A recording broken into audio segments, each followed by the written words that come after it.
ಸರ್ಕಾರ ಜನರಿಗೆ ಅನುಕೂಲ ಮಾಡಿಕೊಡಬೇಕು. ಈ ದೃಷ್ಟಿಕೋನದಿಂದ ಇವತ್ತು ಹೊಸ ಹೊಸ ಬಸ್ ಸ್ಟ್ಯಾಂಡ್ಗಳನ್ನು 6 ಕೋಟಿ 10 ಕೋಟಿ 15 ಕೋಟಿದ ಬಸ್ ಸ್ಟ್ಯಾಂಡ್ಗಳನ್ನು ನ್ಯೂಕರಣ ಮಾಡ್ತಾಯಿದ್ದೀವಿ.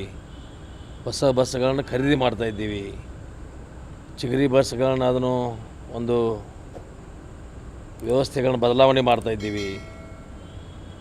ಆಮೇಲೆ ನಮ್ಮ ಸಿಬ್ಬಂದಿಗಳನ್ನು ಭರ್ತಿ ಮಾಡುವಂಥ ಕೆಲಸದ ಡ್ರೈವರ್ ಕಂಡಕ್ಟರ್ ಇರಲಿ ಅಥವಾ ಮೆಕ್ಯಾನಿಕಲ್ಗಳಿರಲಿ ಸೆಕ್ಯೂರಿಟಿಗಳಿರಲಿ ತುಂಬಿಕೊಳ್ಳುವಂಥ ಕೆಲಸ ಮಾಡ್ತಿದ್ದೀವಿ. ಇವೆಲ್ಲ ಮಾಡುವಂಥ ಸಂದರ್ಭದಲ್ಲಿ ಸ್ವಲ್ಪ ವ್ಯವಸ್ಥೆಗಳನ್ನು ನೋಡಿದಾಗ ಮತ್ತು ಸರಿಪಡಿಸಬೇಕು. ನೋ ಪ್ರಾಫಿಟ್ ನೋ ಲಾಸದಲ್ಲಿ ನಮ್ಮ ಸಂಸ್ಥೆ ನಡಿಬೇಕು ಅನ್ನುವಂಥ ಉದ್ದೇಶದಿಂದ ಕೆಲವು ವಿಚಾರಗಳಿಂದ ಕೆಲವು ದರಗಳನ್ನು ಪರಿಷ್ಕರಣೆ ಮಾಡಿದ್ದೀವಿ. ಅವ್ರು ರೈತರಿಗೆ ಪ್ರೋತ್ಸಾಹನ ಅದು ಆಮೇಲೆ ಬೇರೆ ಬೇರೆ ನಾವು ಜನರಿಗೆ ಈಗ ನಮ್ಮ ಪಂಚ ಗ್ಯಾರಂಟಿಗಳು ಸಾಕಷ್ಟು ಈಗ ಜನ ಉಪಯೋಗ ಆಗ್ತಾಯಿದ್ದಾವೆ. ಈಗ ಶಕ್ತಿ ಯೋಜನೆಯಿಂದ ಭಾಳ ಜನರಿಗೆ ಅನುಕೂಲ ಆಗೈತಿ. ಕೆಲವು ನಮಗೆ ಯಾರು ವಿರೋಧ ಮಾಡ್ತಿದ್ರು ಮೊದಲು, ರಾಜ್ಯ ಲೂಟಿ ಆಗ್ತಿದೆ, ದೇಶ ಲೂಟಿ ಆಗ್ತಿದೆ, ಈ ಗ್ಯಾರಂಟಿಗಳಿಂದ ಪುಗಟು ಕೊಡೋದ್ರಿಂದ ಖಜಾನೆ ಖಾಲಿ ಆಗ್ತಿದೆ, ಯಾರು ನಮಗೆ ವಿರೋಧ ಮಾಡ್ತಾಯಿದ್ರು ಅವರೇ ನಮ್ಮನ್ನು ಕಾಪಿ ಮಾಡಿಕೊಂಡು ಮಹಾರಾಷ್ಟ್ರದಲ್ಲಿ ದಿಲ್ಲಿಯಲ್ಲಿ ನಡೆಸಿದ್ದು ಒಂದನೇದ್ದು. ಎರಡನೇದ್ದು ನಮ್ಮ ಶಾಸಕರ ನೋವುಗಳನ್ನು ಅಭಿವೃದ್ಧಿ ಆಗೋದಲ್ಲ, ಅಭಿವೃದ್ಧಿಗೆ ದುಡ್ಡು ಸಿಗ್ತಾಯಿಲ್ಲ ಅನ್ನುವ ಕೆಲವು ಕೂಗುಗಳನ್ನು ಕೇಳಿಬರ್ತಾಯಿತ್ತು.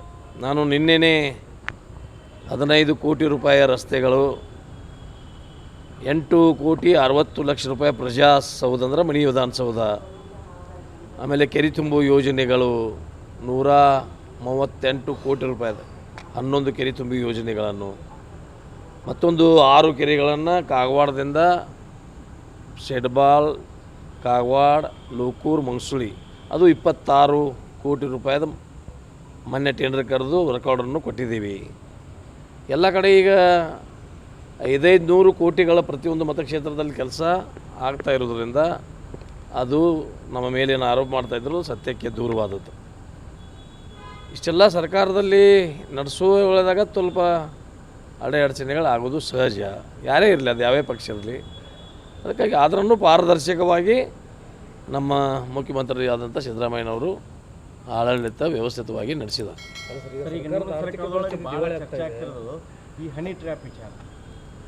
ಅದು ಇಂಡಿವಿಜುವಲ್ ಸರ್ಕಾರದ ಯೋಜನೆ ಅಲ್ಲದ, ಅದು ಇಂಡಿವಿಜುವಲ್. ನಾನು ಹೆಂಗೆ ಹೇಳೋಕ್ಕಾಗತ್ತೇನ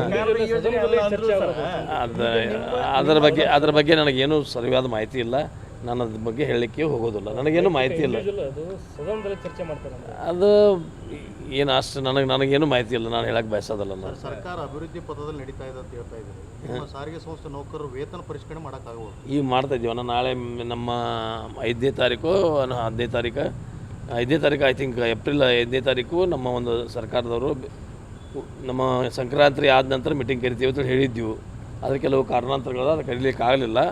ಈಗ ಏಪ್ರಿಲ್ 5ನೇ ತಾರೀಕು ಒಂದು ಸಭೆಯನ್ನು ಕರೆದು ಅದು ಇತ್ಯರ್ಥ ಮಾಡ್ತೀವಿ. ಸರ್, ಈಗ ಸರ್ಕಾರದ ಯೋಜನೆ ಅಲ್ಲ ಅಂದ್ರೆ ಸದನದಾಗ ಚರ್ಚೆ ಮಾಡ್ತೀವಿ, ಜನ ಎದಕ್ಕೆ ಓಟ್ ಹಾಕ್ಬೇಕು ಸರ್? ನಿಮ್ಗೆ ಏನು ವಿಚಾರನ ಸದನದಾಗ ಚರ್ಚೆ ಮಾಡ್ತೀರಿ ನೀವು, ಅದು ಯೋಜನೆನೇ ಅಲ್ಲ, ವೈಯಕ್ತಿಕ ಅದು ನೋಡ್ರಿ. ಅದು ಕೆಲವು ವಿರೋಧ ಪಕ್ಷದವರಲ್ಲಿ ಪ್ರಸ್ತಾಪ ಮಾಡಿದರು. ವಿರೋಧ ಪಕ್ಷದವರು ಸಚಿವರು ರಾಜಣ್ಣ ಪ್ರಸ್ತಾಪ ಮಾಡಿದ್ರು. ಅವ್ರು ಇವ್ರು ಕೇಳಿದಕ್ಕಾಗಿ ಅದನ್ನು ಪ್ರಸ್ತಾಪ ಮಾಡಿದ ಬಳಿಕ ಅದು ಉತ್ತರ ಕೊಡಬೇಕಲ್ಲ. ಅವ್ರ ಹೆಸರು ತೊಗೊಂಡ್ರು, ರಾಜಣ್ಣ ಅವ್ರ ಹೆಸರು ಯಾರು ತೊಗೊಂಡ್ರು? ಬಾಟ್ಲಿ ತೊಗೊಂಡು. ಅದು ತೊಗೊಂಡ ಬಳಿಕ ಅದನ್ನು ಸುಮ್ಮನೆ ಕೂತಿದ್ರೆ ಅದು ಪ್ರೂಫ್ ಅಂತ ಮಾಡ್ತಿದ್ರು. ಅದಕ್ಕೊಂದು ಏನಾದರೂ ಸರಿಯಾದ ಉತ್ತರ ಕೊಡಬೇಕಾಯ್ತಂದ್ರೆ ಅವರು ಉತ್ತರವನ್ನು ಕೊಟ್ಟಿದ್ದಾರೆ ಹೊರತು ಅದನ್ನೇನಲ್ಲಿ ಸದನದಲ್ಲಿ ಚರ್ಚೆ ಮಾಡುವಂಥದ್ದು ವಿಷಯ ಅದೇನು ಅಜೆಂಡಾದಾಗಿತ್ತ, ಅದೇನು ನಮ್ಮ ಅಜೆಂಡಾದಾಗಿತ್ತ. ಅದನ್ನು ಸ್ಪೀಕರ್ ಏನು ಚರ್ಚೆಗೆ ಅವಕಾಶ ಕೊಟ್ರ.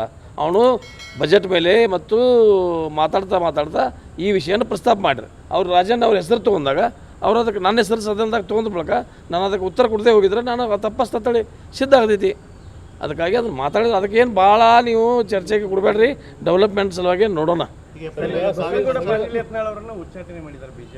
ಅದು ಅವರ ಪಕ್ಷದ ವಿಷಯ. ನಾವು ಹೆಂಗೆ ಹೇಳೋಣ ಅದನ್ನು? ಅವ್ರ ಪಕ್ಷದ ವಿಷಯ. ನಾನು ಕಾಂಗ್ರೆಸ್, ಅವ್ರ BJP, ಆ ಪಕ್ಷದಲ್ಲಿ ಇರುವ ಏನಾದರೂ ಗದ್ದಲಗಳು ನಾನು ಯಾಕೆ ಮಾತಾಡಕ್ಕೆ ಹೋಗಬೇಕು? ಶೋರ್ 100% ಕರ್ಕೋತೀವಿ. ಯಾಕೆ ನಮ್ಮ ಪಕ್ಷಕ್ಕೆ ಏನಾಗೈತೆ ಅದು? ಅವ್ರು ಬಿಟ್ಟು ಬರ್ತಿರ್ತಂದ್ರೆ ನಮ್ಗೆ ಬರ್ಲಾಕ ಅವ್ರು ರೆಡಿ ಆಗಿದ್ರೆ ನಮ್ಮ ಹೈಕಮಾಂಡ್ ಹೈಕಮಾಂಡ್ದವ್ರು ಕೂಡ ಚರ್ಚೆ ಮಾಡ್ತೀನಿ. ನಾನು ಚರ್ಚೆ ಮಾಡಿ ಬರ್ತಾ ಇದ್ರೆ ತೊಗೊಳ್ತೀವಿ. ನೀವೇ ಇನಿಷಿಯೇಟ್ ತೊಗೋತೀರಿ ಸರ್? ತೊಗೋತೀನಿ ಏನು ತೊಂದರೆ ಇದು. ನಿಮ್ಮ ಜಾರಕಿಹೊಳಿ ಸಾಹೇಬರು ನಿನ್ನೆ ಕುಮಾರಸ್ವಾಮಿ ಅವ್ರನ್ನ ಭೇಟಿಯಾಗಿದ್ದಾರೆ ಹಾಂ, ದೆಹಲಿ ಒಳಗೆ. ಡೆವಲಪ್ಮೆಂಟ್ ಸಲುವಾಗಿ, ಅಭಿವೃದ್ಧಿ ಸಲುವಾಗಿ ಅವರು ಕೇಂದ್ರೀಯ ಮಂತ್ರಿಗಳಿದ್ದಾರು, ಭೇಟಿ ಮಾಡೋದು. ಈಗ ನಾನು ಹೋಗಿ ನರೇಂದ್ರ ಮೋದಿ ಅವ್ರನ್ನ ಭೇಟಿ ಆದ್ರೆ, ರಾಜೀವ್ ಕಾಗೆ ಅವರು ಕಾಂಗ್ರೆಸ್ದ MLA, ಕರ್ನಾಟಕ ಇದು ವಾಯವ್ಯ ಕರ್ನಾಟಕ ರಾಷ್ಟ್ರ ಸಾರಿಗೆ ಅಧ್ಯಕ್ಷರು ನರೇಂದ್ರ ಮೋದಿ ಅವ್ರು ಭೇಟಿ, ಅದಕ್ಕೆ ಬೇರೆ ಸ್ವರೂಪ ಯಾಕೆ ಕೊಡ್ತೀರಣ್ಣ? ಬೇಕಾಗಿಲ್ಲ. ಏನೋ ಅಭಿವೃದ್ಧಿ ಸಲುವಾಗಿ ಭೇಟಿಯಾಗಿರಬೇಕು, ರಾಜ್ಯದ ಹಿತದೃಷ್ಟಿಯಿಂದ, ಅದು ಅಭಿವೃದ್ಧಿ ದೃಷ್ಟಿಯಿಂದ ಭೇಟಿಯಾಗಿರ್ತಾರೆ. ಅದಕ್ಕೆ ಬೇರೆ ವಿಷಯ ಚರ್ಚೆ ಕೊಡೋದು ಅವಶ್ಯಕತೆ ಇಲ್ಲ. Thank you.